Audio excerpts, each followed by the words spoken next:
What is up, guys? Welcome back to the channel and another video. In this video I'm going to be replacing the front brake pads and front brake discs on my 2014 BMW 335i. So if we come take a look here, you can see the brake pads right there are pretty low. They're not like completely bald, but they're pretty low. And then the brake discs has begun to form a little lip on the edge right there, and it looks like it's about time to just replace the whole setup, the whole brake disc and the brake pads. So that's what we're gonna do. So I have some new brake discs here from Zimmerman.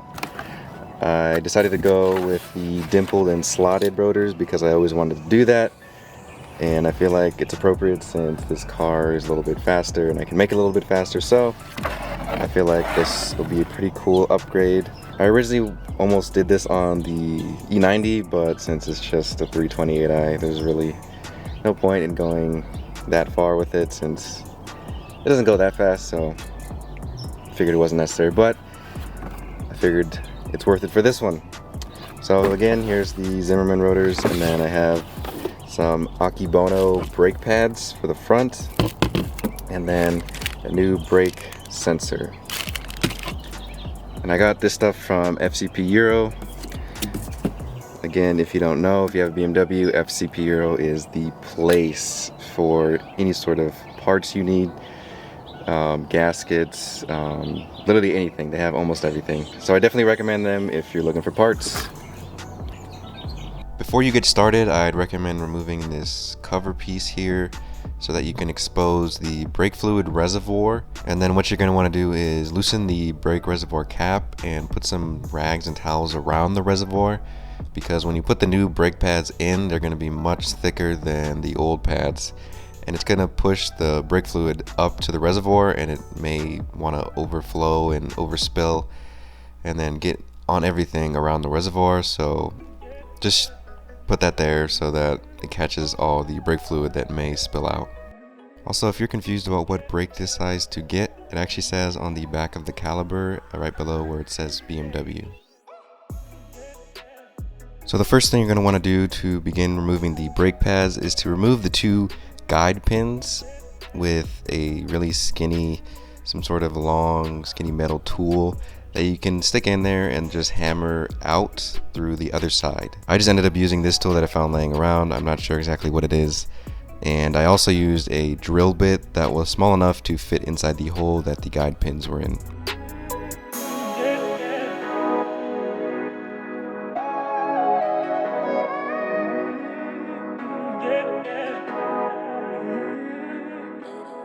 Once you get the guide pins about halfway out, you're going to want to press down on the metal clip so that you can release the tension that's on the guide pin so that you can just pull them out from the other side.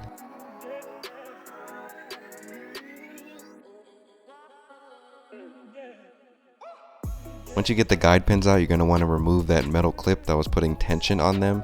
To do this, you're going to want to press the brake pads against the piston so that it creates a little bit more room so you can wiggle out the metal clip. I just used a flathead screwdriver to press the brake pads against the piston.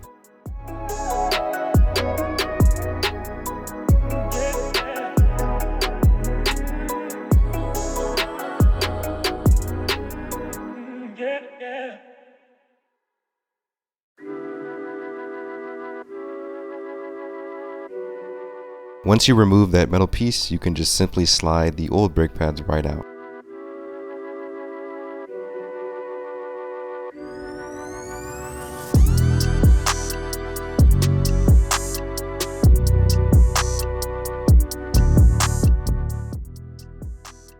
So to remove that caliper, you're going to have to remove two 18mm bolts.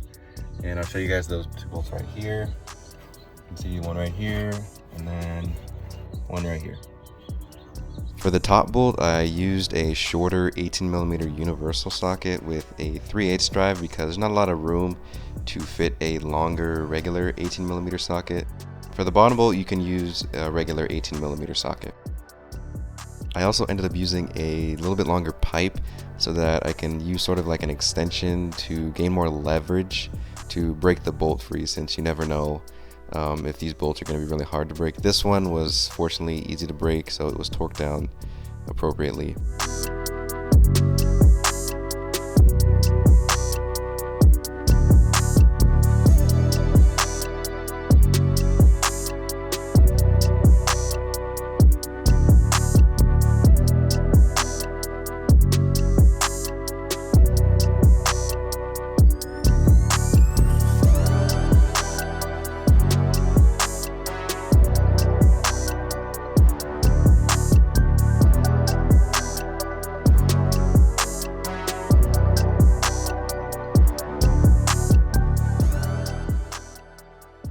As you're loosening the second bolt and it's about ready to come out, be prepared to catch the caliper, because you don't want it to fall and possibly stretch out or damage the brake line that's connected to it.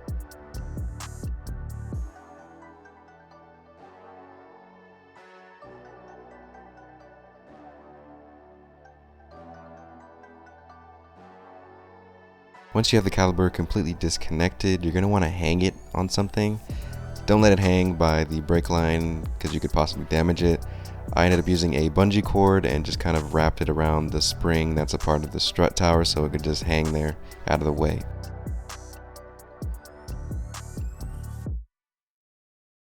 I felt now that it was a good opportunity to clean the brake caliper, because it was extremely dirty. So this is what I did. You can definitely skip this step. You don't have to do this if you don't feel the need to.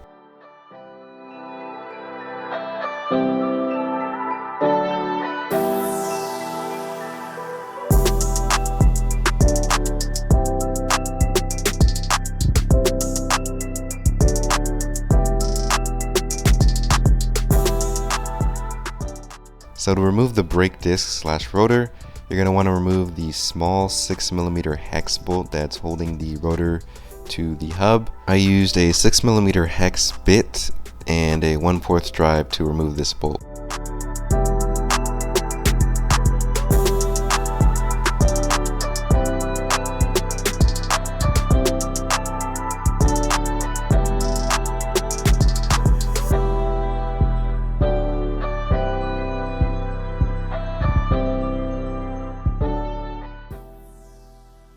Once you get the bolt out and the rotor isn't secured by anything, you're going to want to take some sort of hammer and just hit the rotor all around in the center and on where the brake pads make contact with it. If you hit it enough times, it will come out. It may take some time, but it will come off.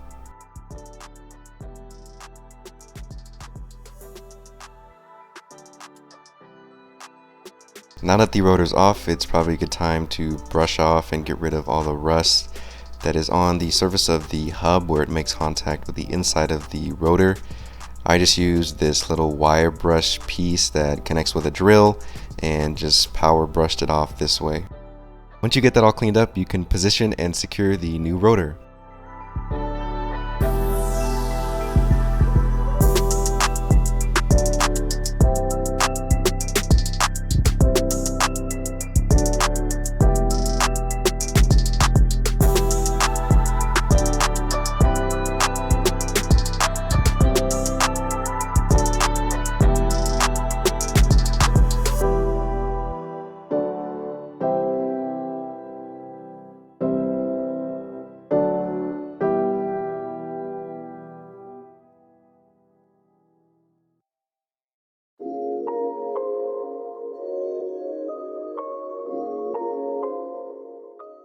Once you get the small 6mm bolt to the point of being hand tight, you're going to want to torque it down to 12 foot-pounds of torque.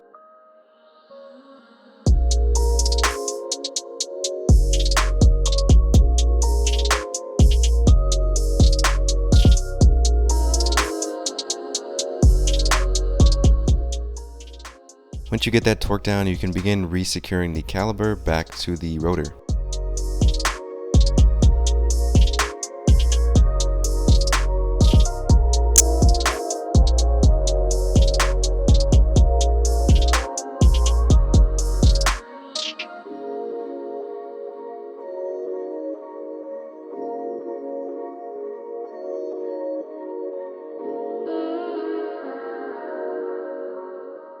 once you get the 2 bolts that secure the caliper to the point of being hand tight, you're going to want to torque down those 2 bolts to 81 foot-pounds of torque.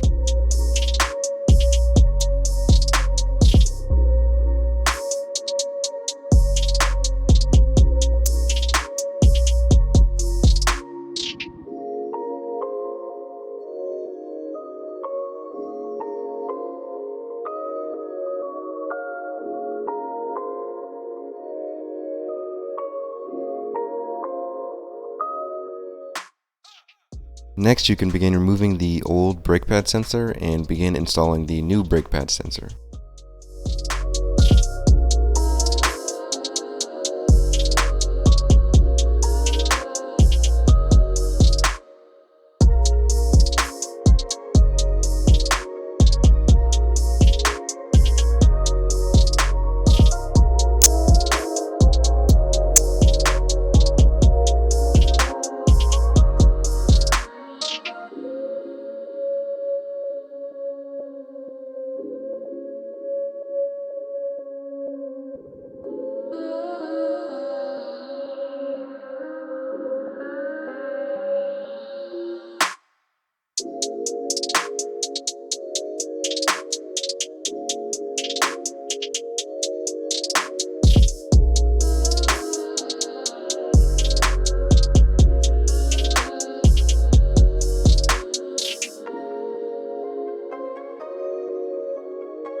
Next, you're going to want to prepare to install the new brake pads. So to do this, you're going to want to press down on the pistons again and get them as flush as possible to the inside of the caliper so that there's as much room as possible for the new thickness that comes with the new brake pads.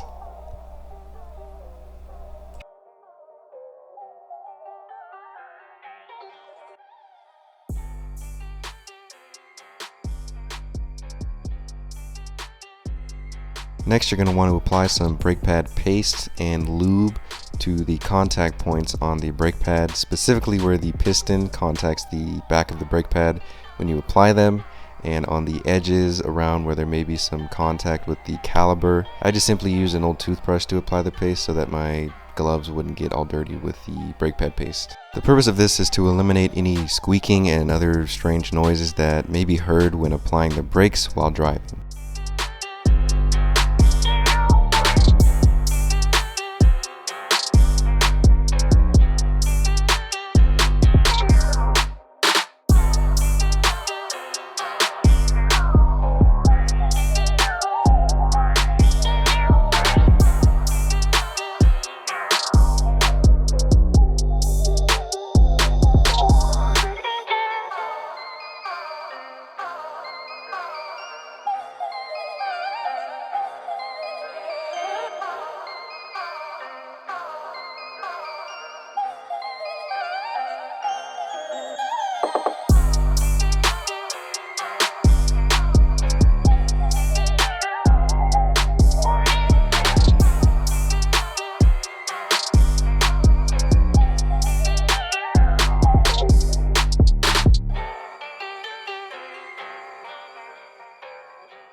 Once the new brake pads are in position, you can go ahead and put the guide pins and the metal piece assembly back together so that the tension is back on the new brake pads so that they remain in place.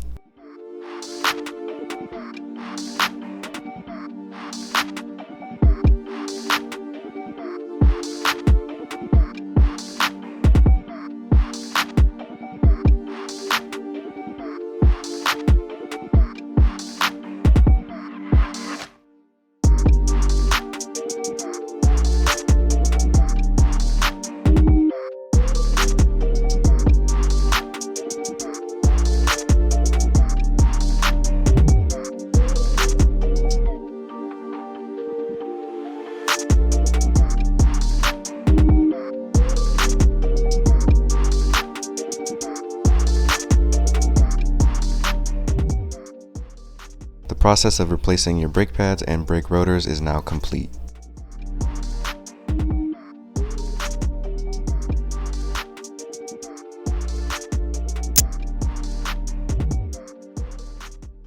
The last thing you're going to want to do is check on your brake fluid reservoir. As you can see, mine is filled all the way to the top brim and it kind of overflowed. So what I had to do was just suck out some of the brake fluid with a syringe. Alright guys, so that about wraps up this video for the front brake pads and brake discs. I will be back shortly to do the rear brake pads and the brake discs, so stay tuned.